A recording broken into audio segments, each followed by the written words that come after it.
You're listening to the Valley Labor Report with David Story and Jacob Morrison.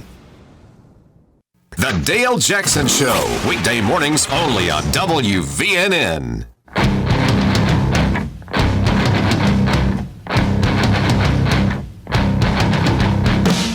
Lonely dead, stuck, bleeding pig. Lonely did shot, choose to dead. All power to the workers. This is the Valley Labor Report. My name is Jacob Morrison, here with my co-host Adam Keller. We just got done talking to Mary Beth Seitz-Brown from the New York News Guild about their really, really cool organizing that they've been doing. Very cool stuff. I highly recommend you check it out. So let's go to what happened last week in Southern labor. We figure that out every week now by reading Jonah Furman's newsletter on Substack, Who Gets the Bird? .substack.com, I think, is the address. And so we pull out everything that happened in the South, and it's kind of like a little teaser.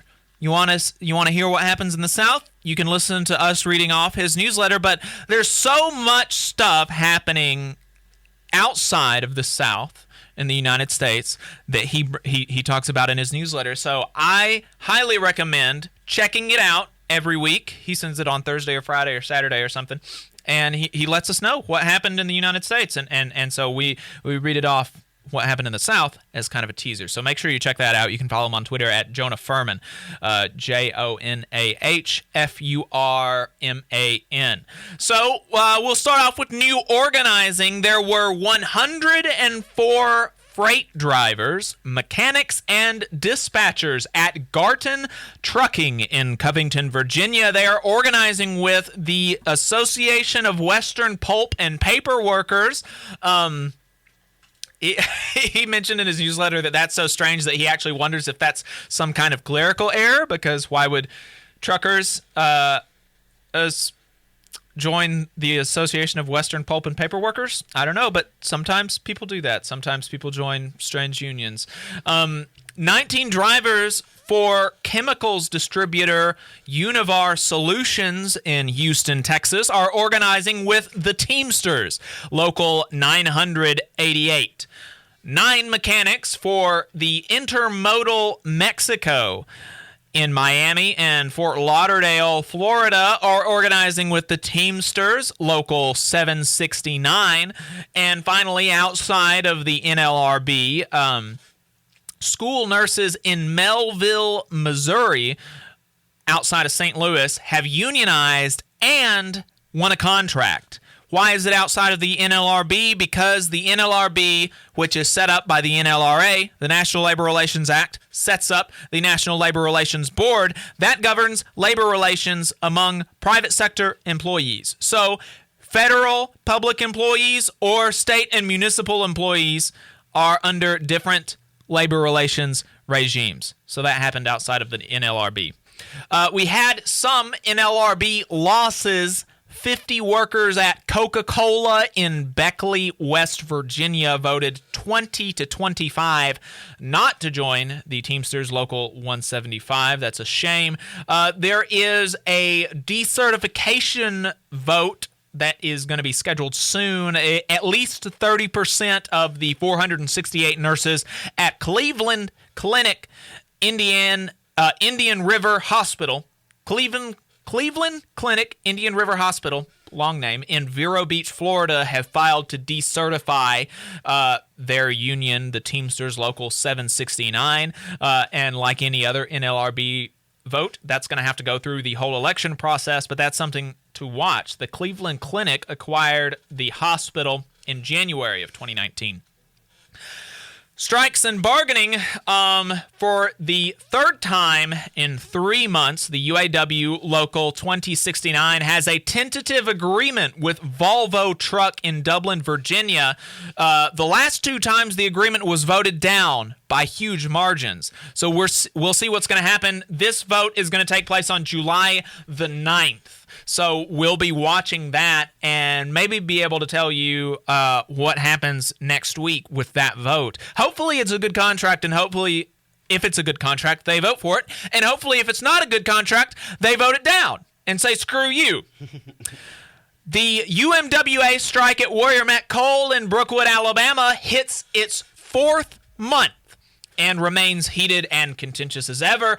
Kim Kelly is constantly putting out really good stuff on this. Make sure you're following her at Grim Kim on Twitter. They just released the 2nd installment in a mini documentary series that she is doing with the Real News Network about the coal miners' wives.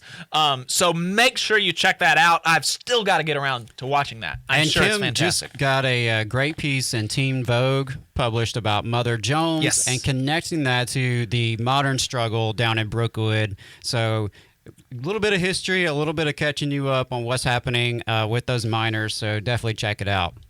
Right. ExxonMobil workers are still locked out in Beaumont, Texas. They are organized with the steel workers.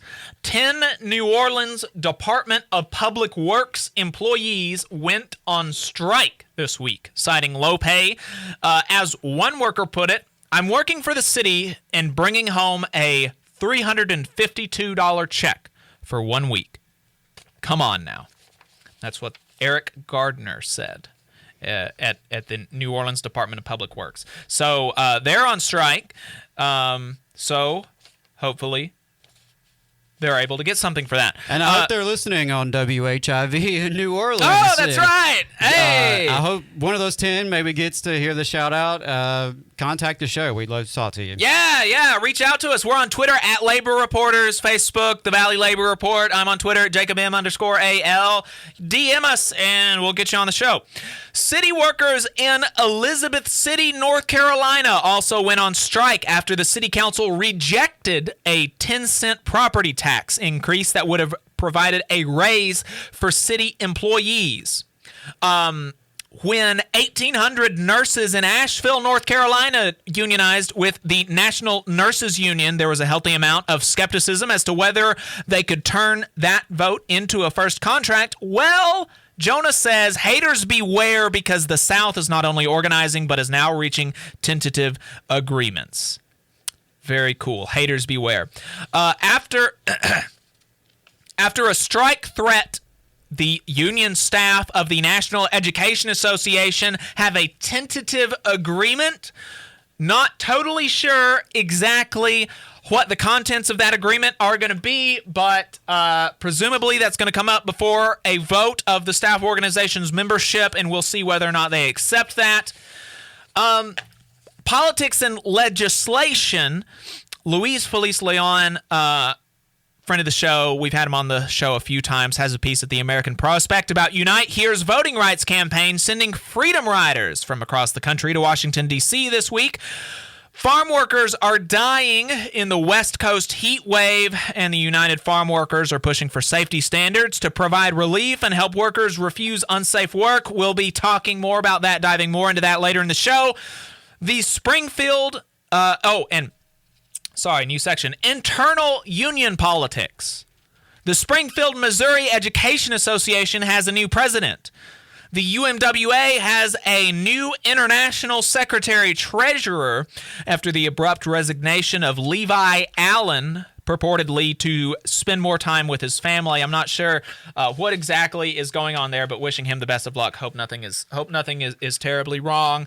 But that came as a surprise to everybody that I know down there.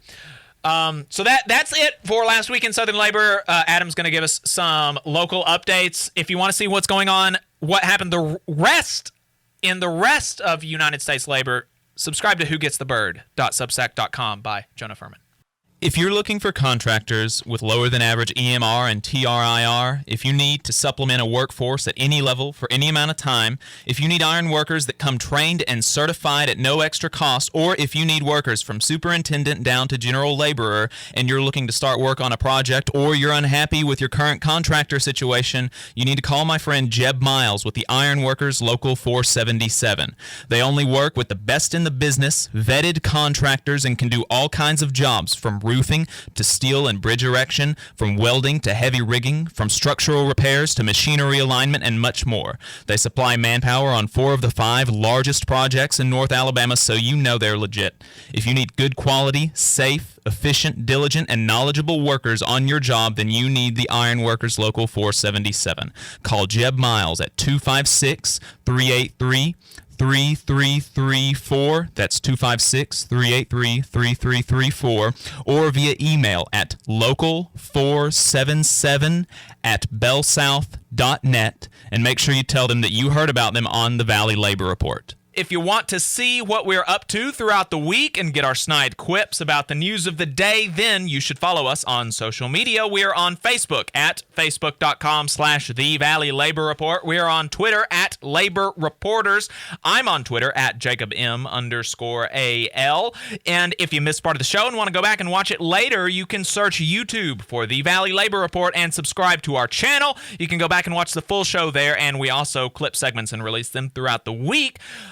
We also upload the program on more than 11 different podcasting apps. So to see if we are on your listening platform of choice, you can go to thevalleylaborreport.transistor.fm/subscribe. We've got a website where you can buy our hats and stickers. We've only got 20 hats left, so you're going to want to grab one of those before we're out. That's thevalleylaborreport.org. And finally, if you appreciate our work and want to help us stay on the air, consider throwing us a couple dollars a month on patreon.com/The Valley Labor Report.